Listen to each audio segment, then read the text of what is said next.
Software tech కంపెనీల మధ్యన ఒక టెక్ కంపెనీ లాగా కనబడుతుంది కదా. ఈ నీలోఫర్ కేఫ్ని ఇలా నిలబెట్టింది Baburao.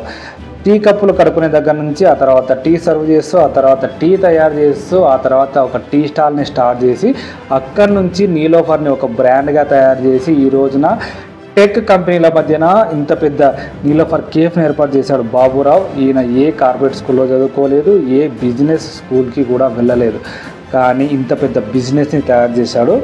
Quality, hygiene and customer సాటిస్ఫాక్షన్తోనే ఈరోజు నీలోఫర్ కేఫ్ని ఇంత పెద్ద బ్రాండ్గా తయారు చేశారు.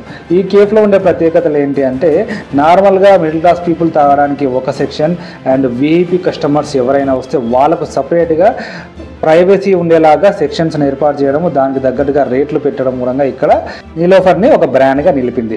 సో ఇప్పుడు హైటెక్ సిటీలో కొత్తగా ఓపెన్ చేసిన ఈ నీలోఫర్ కేఫ్లో 700 మంది ఒకేసారి అకామిడేట్ కావచ్చు.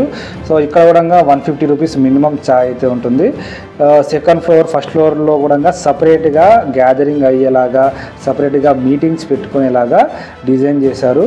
సో సాఫ్ట్వేర్ టెక్ కంపెనీల మధ్యన ఇంత పెద్ద టెక్ కంపెనీ లాగా ఉన్న నీలోఫర్ కేఫ్ లాంటి ఒక బ్రాండ్ని తయారు చేయడానికి ఎలాంటి ఎడ్యుకేషనల్ క్వాలిఫికేషన్స్ అవసరం లేదు.